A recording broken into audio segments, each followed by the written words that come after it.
जगदंब जगदंब प्रतिपचंद्र लेखेव वर्धिष्णु निर्विष्णु विश्ववंदिता शास्तुनो शिवशेषा मुद्रा भद्राय राजते शास्तुनो शिवशेषा मुद्रा भद्राय राजते मुद्रा शिवरायांना रयतेच्या राजाला ज्याच्या भक्तीला तोड नाही शौर्याला तोड नाही जो अड्डांग आहे सागरात समान त्याचे क्षेत्र म्हणजे आभाळाचा सन्मान जो त्या अगोदर सूर्याची शान मराठी मनाचा धगधगता स्वाभिमान काळीजाई सह्याद्रीचा ज्याला शंभूंचा अभिमान महाराष्ट्राच्या देवाराज्याचं पहिलं स्थान तो मराठ्यांचा राजा सर्वशक्त आहे कृपावंत आहे दयेचा वसंत आहे आणि मराठ्यांचा भगवा असमंत आहे ज्यांच्या खुशीतून स्वराज्याचं देखणं स्वप्न उदयास आलं त्या राजमाता राष्ट्रमाता स्वराज्य माता मासाई जिजाऊ आणि आज सुद्धा ज्यांचा इतिहास आठवल्यावर अंगावर शारे डोळ्यात पाणी आल्याशिवाय राहत नाही असे छत्रपती शिवाजी महाराज आणि पित्याने निर्माण केलेल्या स्वराज्याचे फक्त रक्षणच केले नाही तर ते जसं पट्टीने वाढवले असे आमचे शंभूराजे विद्येविना मती गेली मतीविना गती गेली गतीविना नीती गेली नीतीविना वित्त गेले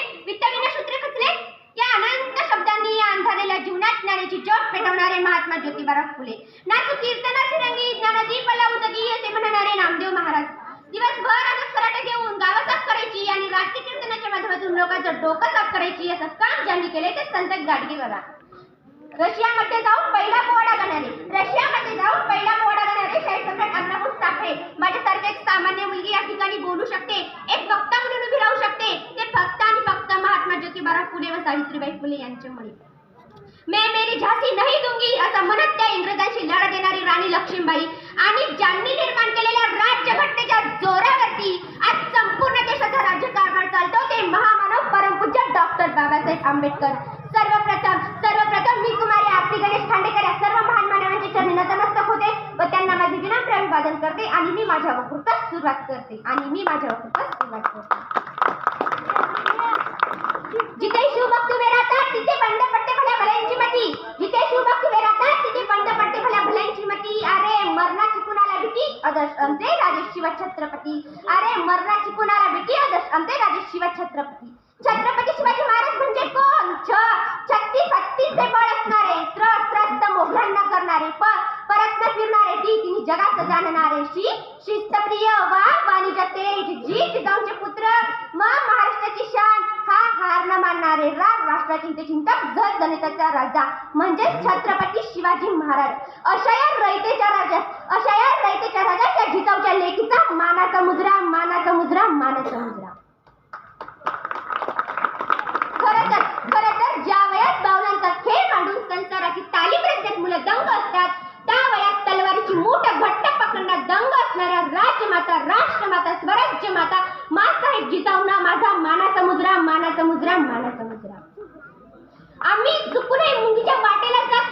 आम्ही चुकूनही मुंगीच्या वाटेला जात नाही आणि जर आमच्या वाटेला कुणी आलं तर आम्ही वाघाची दातं मोजायला घाबरत नाही असं ज्या राजाने आपल्या जगण्यातून दाखवून दिलं तो सर्वोत्तम पुरुष छत्रपती संभाजी महाराजांना माझा मानाचा मुजरा आयुष्यातले प्रत्येक क्षण लक्षात राहतात असं नाही काही क्षण विसरत नाहीत आणि असाच अर्थाक्षण आज काय झालं आज आमच्या घरापुढची तुळशी गेली आणि घरापुढे जळशी झाली आज काय झालं आज आमच्या घरापुढचा सडा गेला आणि घरामध्ये राडा झाला आज काय झालं आज आमच्या घरापुढची रांगोळी गेली आणि घरातली माणसं रंगोळी झाली आज काय झालं आज आईची मम्मी झाली मम्मी रम्मी खेळायला लागली आज काय झालं आज बाबाचा पप्पा झाला पप्पाचा डॅडी झाला आणि डॅडी ब्रॅडी प्यायला लागला या मोठ्या जमान्यात आम्हाला लेकरांचा लॉलीपॉप कधी झाला हे आम्हालाच कळाले नाही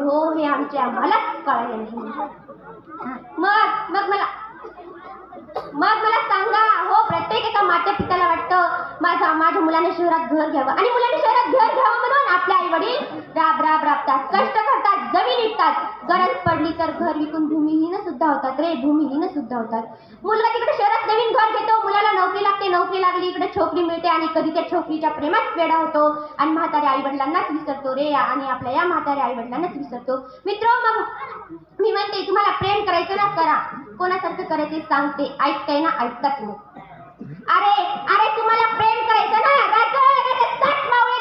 एका रात्रात किल्ला जिंकतो अशा म्हणणाऱ्या कोंढाजी पजेस सारखं प्रेम करा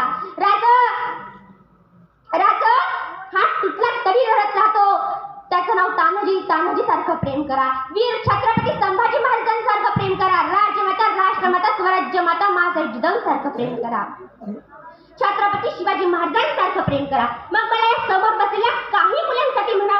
सख्त। खाना खाना है तो अपने माँ ने बनाया हुआ बड़े ही प्यार से घर का खाओ उस होटल में क्या रखा है।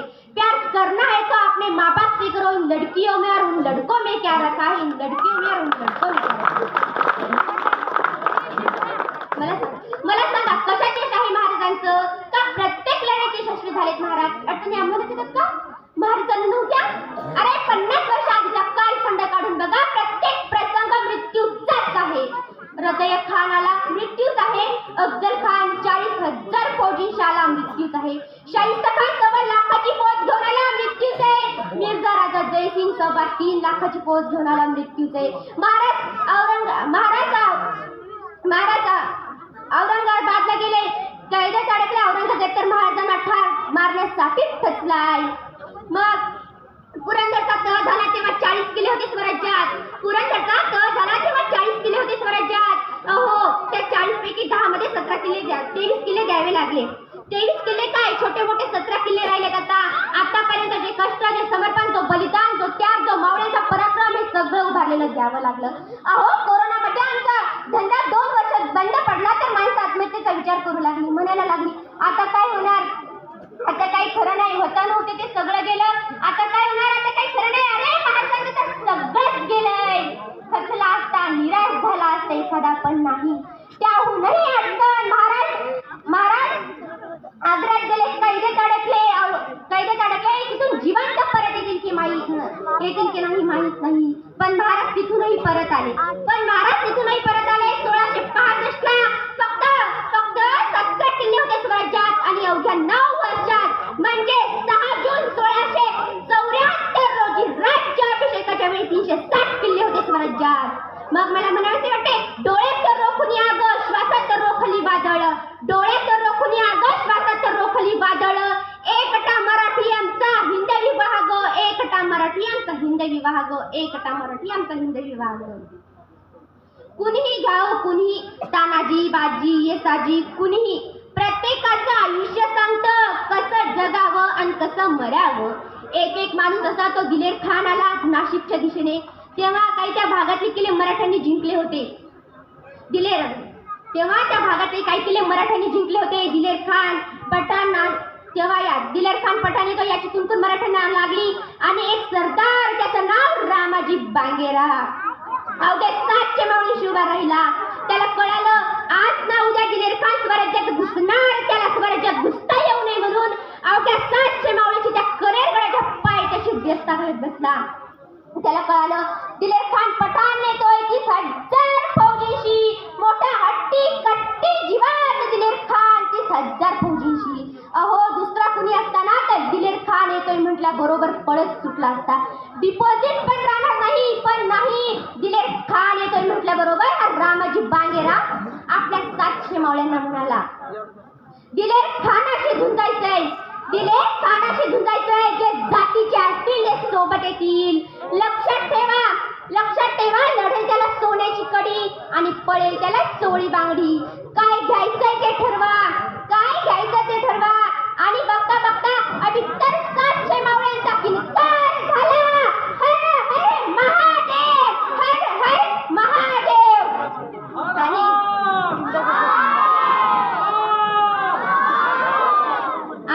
आणि बघता या रामाजी बांगेराने स्वतःच्या अंगाची सगळी कपडी टरा फाडून टाकली, डोक्यावरचा मुंडेसा खाली फेकला, ये दिलेर खान पठाण, ये दिलेर खान पठाण ये। आणि बघता दिलेर खानाच्या घोड्यांचा चापांचा आवाज आला, ते 700 मावळे भिंगीसारखे गर्रखाना फिरले, दोन्ही हातात तलवार, बेफाम दिलेर खानाशी झुंजायला लागले, बेफाम शिमग्यात घुमावी तैसे मराठे कटाटले, बेफाम शिमग्यात घुमावी तैसे मराठे कटाटले। दिलेर खान अचंबित झाला, अरे कोण शौर्य, कसला शौर्य, माझे शिवाजी महाराज सांगायचे ना, माझा एक मावळा 100ला भारी, अरे 500ला भारी पडत होता। दिलेर खान अचंबित झाला आणि बघता मोठा हट्टी कट्टी जिवंत दिलेर खान मागास होऊ लागला। मराठ्यांच्या शौर्याने माघार घेतली आणि 30,000 दिलेर खानाचं सैन्य पाठीला पाय लावून पळत सुटलं। हा रामाजी बांगेरा कडकला आणि मग हा रामाजी बांगेरा कडकला, अरे मराठ्यांची पोरं मी नाही भिणार मरणाला, अरे मराठ्यांची पोरं मी नाही भिणार मरणाला। 30,000 फौजींपुढे 700 मावळ्यांपुढे 30,000 फौजींनी माघार घेतला. 700 मावळ्यांपुढे 30,000 फौजींनी माघार घेतला. अशा इतिहासाची नोंद आहे. अशा युद्धांची नोंद आहे इतिहासात. अहो, अशा युद्धांची नोंद आहे इतिहासात.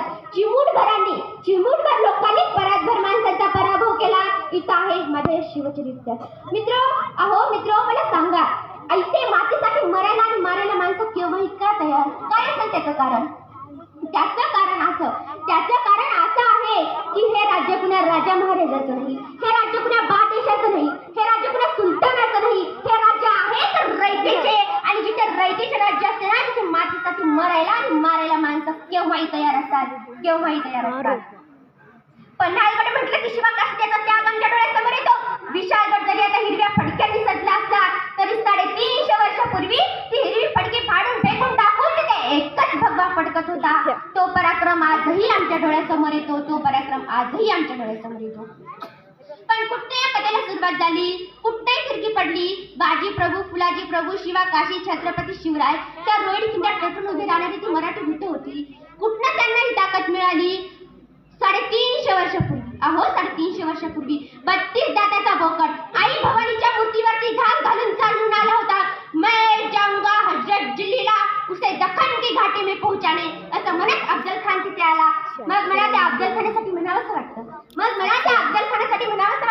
हरे रंग का सपना पाने आया था अफजल माटी में, हरे रंग का सपना पाने आया था अफजल माटी में, छत्रपति ने घुसा दिया भगवा उसके छाती में.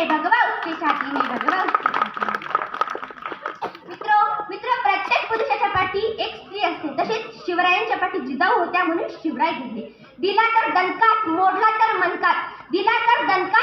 तर मनकाच, झुकली तर मुजरात, तोही फक्त आणि फक्त शिवछत्रपती महाराजांनाच. हर हर महादेव आवाज सुटला,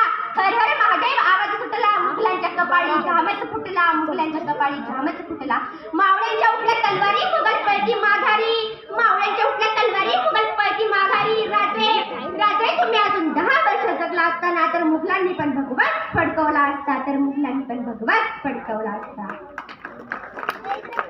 रुद्राचा अवतार तो वाघाचा ठसा होता.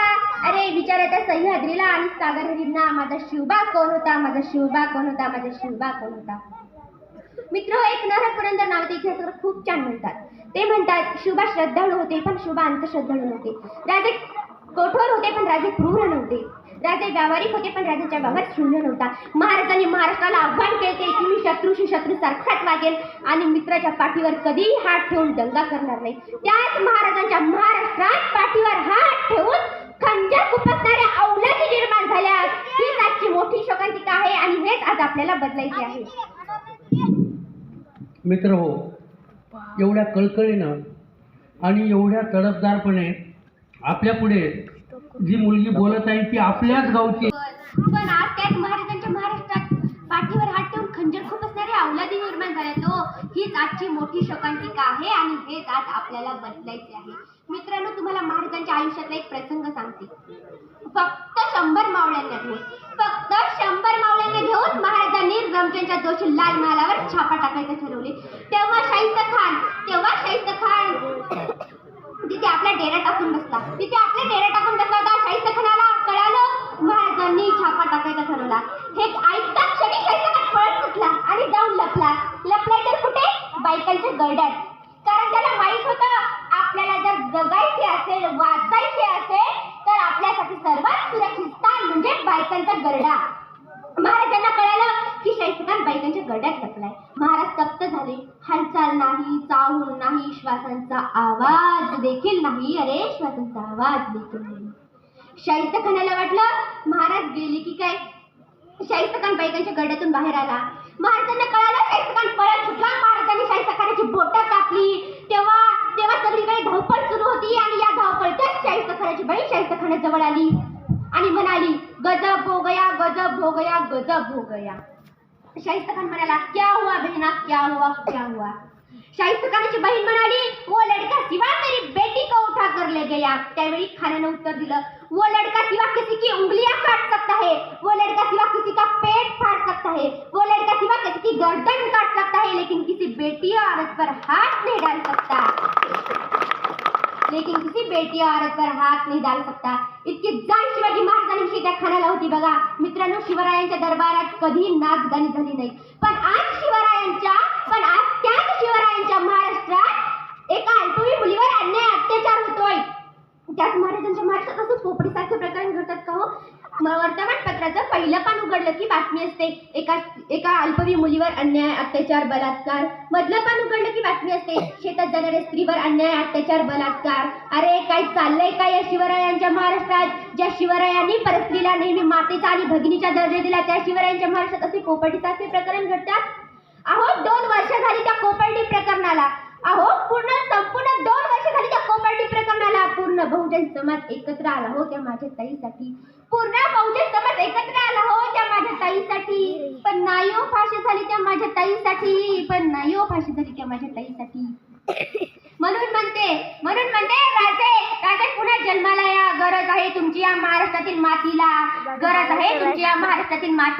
तेला वाचून किंमत काय समयतील वाटीला. धारे वाचून किंमत काय तलवारीच्या पातेला. पाण्या वाचून किंमत काय जमिनीतील मातीला. अरे पाण्या वाचून किंमत काय जमिनीतील मातीला. श्री शिवछत्रपती शिवाजी महाराजांना वाचून किंमत नाही या महाराष्ट्रातील मातीला. मित्रांनो, महाराजांच्या आयुष्यातला परत एक प्रसंग सांगते तुम्हाला.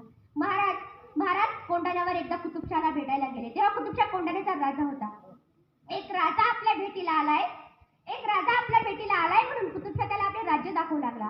तो म्हणाला, शिवबा ही बघा आमची शस्त्रशाळा. इथे आम्ही विविध प्रकारची शस्त्रे ठेवतो. शिवबा ही बघा आमची हत्तीशाळा. इथे आम्ही कर्नाटकीमध्ये मस्त हत्ती ठेवतो. महाराजांनी ते सर्व हत्ती पाहिले. महाराजांनी आश्चर्य वाटले, पण हे आश्चर्य लपवले गेले. कुतुबशाह म्हणाला, राजे तुम्ही राजे आहात, तुमच्याकडे देखील असे हत्ती असतीलच की. महाराजांनी नाही म्हणून कसे सांगायचे हो? सह्याद्रीच्या दऱ्याखोऱ्याचा प्रदेश, त्या हत्तीसारखा जाडजूड प्राणी नाही सापडत. महाराज त्याला म्हणाले, आमच्याकडे हत्ती नाही, पण हत्तीच्या ताकदीची माणसं आहेत.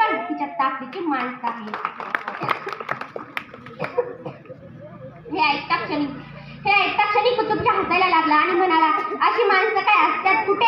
आणि जर असतीलच तर अंदाज असेल सोबत तर उतरवा मैदानात. बघूया तुमचा हत्ती ताकदवर की आमचा हत्ती ताकदवर. तेव्हा महाराजांनी पाठी वळून पाहिले. पाठी उभा होता येसाजी कंकर. येसाजी पुढे आला. येसाजींनी महाराजांना मुजरा करताच तो येसाजी म्हणाला, मी या हत्तीशी लढणार. आणि मुजरा करताच येसाजी कंकर त्या हत्तीशी लढायला म्हणजेच मरण पेलाला तयार झाला. एक होता कर्नाटकी मध्ये मस्त हत्ती आणि दुसरा होता महाराष्ट्रातील येसाजी कंकर नावाचा मावळा. माणसासोबत हत्तीचे युद्ध सुरू झाले. बघणाऱ्यांच्या नजरा अगदी शांत झाल्या. त्या हत्तीने येसाजींना आपल्या सोंडीत उचलले. तेव्हा सर्वांना वाटलं आता येसाजी बेमौत मारली जाणार. हे वाटतं क्षणी येसाजी कंकरने आपल्या कमरेतील लखलखती तलवार बाहेर काढून एकाच झपाट्याने त्या हत्तीच्या सोंडावर वार केला. तशी त्या हत्तीची सोंड तुटून जमिनीवर खाली पडली आणि तो हत्ती चिकचिकत गळत जमिनीवर खाली पडला.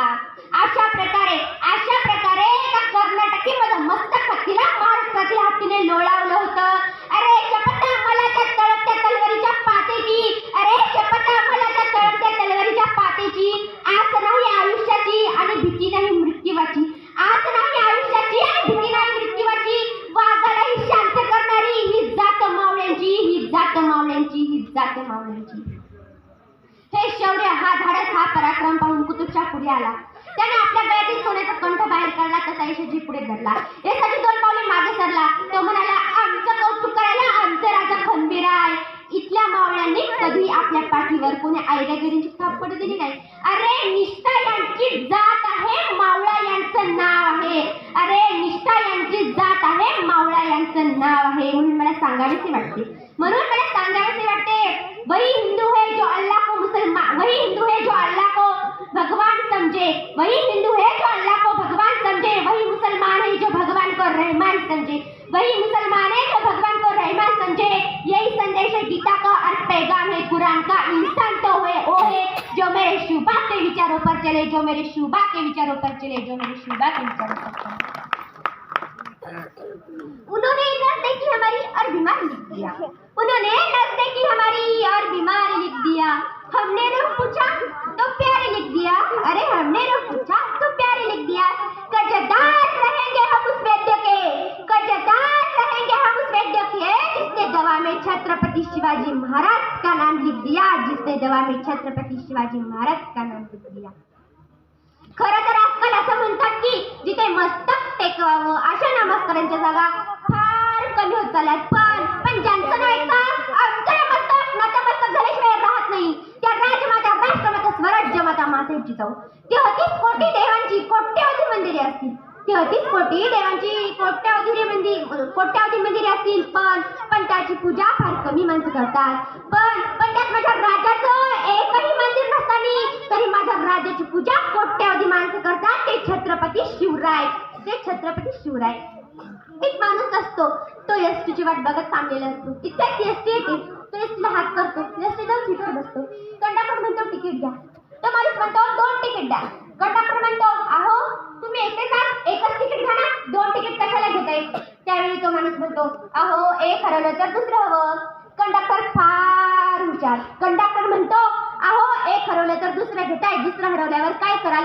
त्यावेळी तो माणूस खिशात हात घालतो, मोफत एसटीचा पास काढतो, म्हणतो हा मोफत एसटीचा पास मी उगीच काढून ठेवलाय का? म्हणतो हा मोफत एसटीचा पास मी उगीच काढून ठेवलाय का? अहो सर अगदी मुळात आमचं असंच झालं बघा, अहो सर अगदी मुळात आमचं असंच झालं बघा। पहिलं तिकीट आम्हाला मिळालं छत्रपती शिवाजी महाराजांचं, तेही आज आम्ही हरून बसलो। दुसरं तिकीट आम्हाला मिळालं छत्रपती संभाजी महाराजांचं, तेही आज आम्ही हरून बसलो। आणि आमच्या खिशात जो मोफत एसटीचा पास होता ना, आणि आमच्या खिशात जो मोफत एसटीचा पास होता ना, तो होता माणसे जिजाऊंच्या संस्काराचा, तेही आज आम्ही हरून बसलो, तेही आज आम्ही हरून बसलो। मग आमची पोरं म्हणतात नाचू कीर्तनाचे रंगी ज्ञानदीप लावू जगी, नाचू कीर्तनाचे रंगी ज्ञानदीप लावू जगी असे म्हणणारे नामदेव महाराज आज आम्हाला कुठे पाहायला मिळत नाही, तो आज आम्हाला कुठे पाहायला मिळत नाही। पण आवाज वाढव डीजे तुला आईची शपत्र, पण आवाज वाढव डीजे तुला आईची शपत्र अशी म्हणणारी पोरं मात्र आज गल्लोगल्ली पाहायला मिळतात, तो अशी म्हणणारी पोरं मात्र आज गल्लोगल्ली पाहायला मिळतात। तुम मुझे खून दो मैं तुम्हें आजादी दूंगा, तुम मुझे खून दो मैं तुम्हें आजादी दूंगा असे म्हणणारे सुभाषचंद्र बोस आज आम्हाला कुठे पाहायला मिळत नाही, तो आज आम्हाला कुठे पाहायला मिळत नाही। पण तू मेरी नहीं हो सकती तो, पण तू मेरी नहीं हो सकती तो किसी की भी नहीं हो सकती अशी म्हणणारी पोरं मात्र आज देशात पाहायला मिळतात, तो अशी म्हणणारी पोरं मात्र देशात पाहायला मिळतात। मित्रांनो पूर्वीचे जिजाऊ पूर्वीचे शिवराय कसे होते? आजकालची जिजाऊ काय म्हणते? आजकालची जिजाऊ म्हणते मला हिलची सॅडल क्रॉप टॉप इतभर जीन्स फिरायला रात्री जेवायला हॉटेल पाहिजे, आजकालची जिजाऊ अशी म्हणते। आणि आजकालचे शिवराय काय करतात? आजकालचे शिवराय बापाला घराबाहेर काढतात, म्हणतात ना बाप काढलाच घराबाहेर पोरा दारात अडते आई पण, बाप काढलाच घराबाहेर पोरा दारात अडते आई पण, बायकोला मात्र रोज म्हणायचं तुमच्यासाठी काय पण, तुमच्यासाठी काय पण, तुमच्यासाठी काही पण। मग मला वाटतं या महापुरुषांच्या विचाराचे बलिदान या मातीत व्यर्थ गेले की काय? कारण तुमच्या आजच्या तरुण पोराला कुणाला शिकलीचं लागत झालंय, कुणाला आज्याचं लागत झालंय, कुणाला परशाचं लागत झालंय, तर कुणाला त्या डोळे घिरवणाऱ्या प्रियाचं लागत झालंय। मला अभिमानाने म्हणावंसे वाटते इथे बसलेल्या मंडळींना आणि मला श्री शिव छत्रपती शिवाजी महाराजांच्या विचारांचं लागीर झालंय, श्री शिव छत्रपती शिवाजी महाराजांच्या विचारांचं लागीर झालंय। मग काय परिस्थिती असेल शिवाजी महाराजांच्या जन्मभूमी महाराष्ट्राची? खरं तर कर्नाटकात मधील खंडागई नावाच्या सरदाराचा हत्ती उजरवला, पूर्णपणे प्रकरण झालं। त्या हत्तीला शांत करण्यासाठी 2 तुकड्या तयार करण्यात आल्या, एक होती जाधवांची, दुसरी होती भोसल्यांची। जाधवांचे नेते होते दत्ताजी जाधव मासाहेब जिजाऊंचे बंधू, आणि भोसल्यांचे नेते होते संभाजी भोसले मासाहेब जिजाऊंचे धीर। अहो हत्तीराईला बाजूला संभाजीकडून दत्ताजीवर वार झाला, दत्ताजी मारला गेला। दत्ताजीचा बदला घेण्यासाठी लखुजी जाधव पुढे आले, लखुजी जाधवाने संभाजी भोसलेवर वार केला, संभाजी भोसले मारला गेला। स्वतःचा जावई पुढे आला, जावईवर देखील वार झाला, पण युद्ध थांबले। जाधवांची माणसं दत्ताजीचं प्रेत घेऊन गेली आणि भोसल्यांची माणसं संभाजीचं प्रेत घेऊन गेली। जाधवांची माणसं दत्ताजीचं प्रेत घेऊन गेली आणि भोसल्यांची माणसं संभाजीचं प्रेत घेऊन गेली। जाधवांची माणसं रडत होती दत्ताजी मेला म्हणून, आणि भोसल्यांची माणसं रडत होती संभाजी मेला म्हणून। पण मासाहेब जिजाऊने रडायचं कुणासाठी हो? मासाहेब जिजाऊने रडायचं कुणासाठी? मासाहेब जिजाऊ रडत होत्या या नादान स्वराज्यासाठी. मासाहेब जिजाऊ रडत होत्या या नादान स्वराज्यासाठी. कारण अहो, एकीकडे सख्खा भाऊ मेलाय, दुसरीकडे दीर मेलाय. मासाहेब जिजाऊ रडत होते या नादान स्वराज्यासाठी. कारण त्यांना वाटलं आपल्या मातीमध्ये आपल्याच लोकांचं रक्त आहे, हे कुठेतरी थांबलं पाहिजे. आणि ते शिवाई देवीच्या मंदिरात गेल्या. ज्यांनी प्रार्थना केली, हे शिवाई देवी, हे शिवाई देवी, हे शिवाई देवी, गोर गरिबांचं बहुजनांचं राज्य येण्यासाठी मला असा एक पुत्र दे. व झालं पुढे काय? दगडालाही पाथर फुटला, वाराही शांत झाला. अहो, दगडालाही पाथर फुटला, वाराही शांत झाला, असं वातावरण निर्माण झालं. आणि सन 19 फेब्रुवारी 1630 रोजी शिवनेरीवर शिवबांचा जन्म झाला. सन 19 फेब्रुवारी शिवनेरीवर शिवबांचा जन्म झाला. मग काय परिस्थिती आहे शिवबांच्या जन्मापूर्वी महाराष्ट्राची? खरं तर 5 सुलतान सत्ता या महाराष्ट्राच्या उरावर त्या नाचत होत्या. घोड्यांच्या तापाचा आवाज ऐकला की जनता पळून जायची. घोड्यांच्या तापाचा आवाज ऐकला की जनता पळून जायची. आणि भीती वाटायची म्हणून बियाच्या काड्यांना आणि काड्याच्या काट्यांना उगवायची पण भीती वाटायची. आणि भीती वाटायची म्हणून बियाच्या काड्या आणि काड्याच्या काट्यांना उगवायची पण भीती वाटायची. अशा परिस्थितीत शिवबाचा जन्म झाला. अशा परिस्थितीत शिवबाचा जन्म झाला. मग महाराष्ट्रातली जनता म्हणायला लागली. किसी के पेट में से बाप पैदा होता था. अरे, किसी के पेट में से बाप पैदा होता था तो किसी के पेट में से सांप पैदा होता था तो किसी के पेट में से पाप पैदा होता था. लेकिन जिसा वैसी माटी यारो, जिसके पेट में से बापों का बाप शुबा तैयार हुआ था, जिसके पेट में बापों का बाप शुबा तैयार हुआ था, जिसके पेट में बापों का बाप शुबा तैयार हुआ था. मग काय परिवर्तन केलं या बापाच्या बापानं? आमचे बालशुभा इकडून तिकडून दरबारात खेळत होते तेव्हा काही सरदार बायकांचा नाच पाहत होते. आमच्या बालशुभांना कळलं नाही हे काय चालू आहे. आमचे बालशुभा देखील पडद्याच्या मागून बायकांचा नाच पाहत होते. हे एका दासीने पाहिले आणि ती दासी मासाहेब जिजाऊंकडे गेली. म्हणाली, मासाहेब, मासाहेब, मासाहेब, आपले बाळराजे पडद्याच्या मागून चोरून चोरून बायकांचा नाच पाहत आहेत. हे ऐकता क्षणी मासाहेब जिजाऊंना फार राग आला. हाताच्या मुठी आवळल्या, नाकपुड्या लाल झाल्या. अरे, हाताच्या मुठी आवळल्या, नाकपुड्या लाल झाल्या. आणि रागातच मासाहेब जिजाऊ बाळराजांकडे गेल्या. त्यांच्या पाठीवर झपाट्याने सांगितले, राजे, राजे, राजे, तुम्हाला महाराष्ट्रात बाया नाचवणारा शिवबा व्हायचं नाही, तर महाराष्ट्रात तुम्हाला बाया वाचवणारा शिवबा व्हायचंय. सह्याद्रीच्या छाताड्यावर नाथ भवानी गाते. काळजात राहती आमच्या रक्तात वाहती राजे. काळजात राहती आमच्या रक्तात वाहती राजे. तुफान गरजतो आग ओगतो सन वाघ मराठी माझा. तुफान गरजतो आग ओगतो वाघ मराठी माझा. सन्मान राखतो जान झोकतो माणूस मातीचा राजा. ताजमहल अगर प्यार की निशानी है तो शिवनेरी की लाइक शेर की कहानी है. कल भी कहा था आज भी सुन लो. सारा जगाचा राजा शिवछत्रपती माझा. मित्रांनो, माझ्या सांगण्याचं तात्पर्य एवढंच होतं.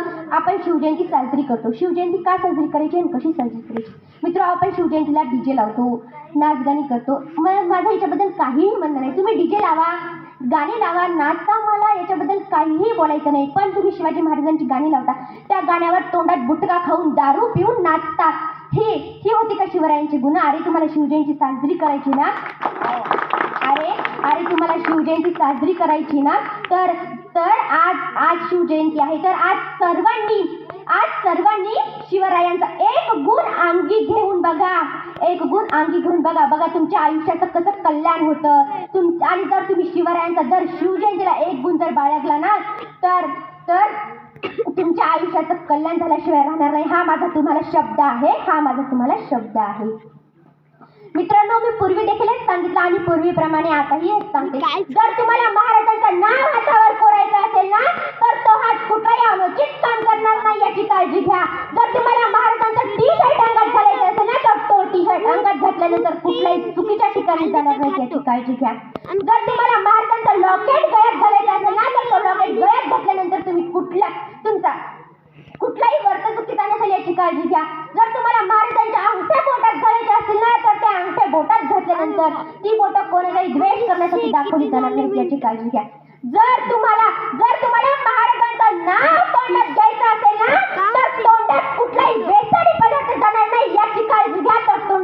बेसाडी पदार्थ जाणार नाही याची काळजी घ्या. एवढे बोलून मी माझ्या वाणीस पूर्ण विराम देते आणि जाता जाता जोरदार घोषणा करूयात आणि घोषणा अशी करायची की आवाज त्या रायगडाच्या पायथ्याशी गुंजला पाहिजे. अरे कोण म्हणतो स्त्रियांनी घोषणा करायची नसती. शिवाजी महाराज स्त्रियांना आणि पुरुषांना समान मानत होत्या, म्हणून स्त्रियांनी पण घोषणा करायची आणि पुरुषांनी पण घोषणा करायची. बोला. प्रताप पुरंदर क्षत्रिय कुलवंत सिंहासनाधीश्वर राजाधिराज वैदिराज श्रीमंत योगी श्री श्री छत्रपती शिवाजी महाराज की जय. श्री श्री शिवछत्रपती शिवाजी महाराज की जय. राजमाता राष्ट्रमाता स्वराज्य माता मासाहेब जिजाऊ की जय. राजमाता राष्ट्रमाता स्वराज्य माता मासाहेब जिजाऊ की जय. धर्मवीर छत्रपती संभाजी महाराज की जय. छत्रपती संभाजी महाराज की जय. धन्यवाद. माझं काही चुकलं असेल तर मला एक छोटी मुलगी म्हणून माफ करा. धन्यवाद. जय जिजाऊ जय शिवराय.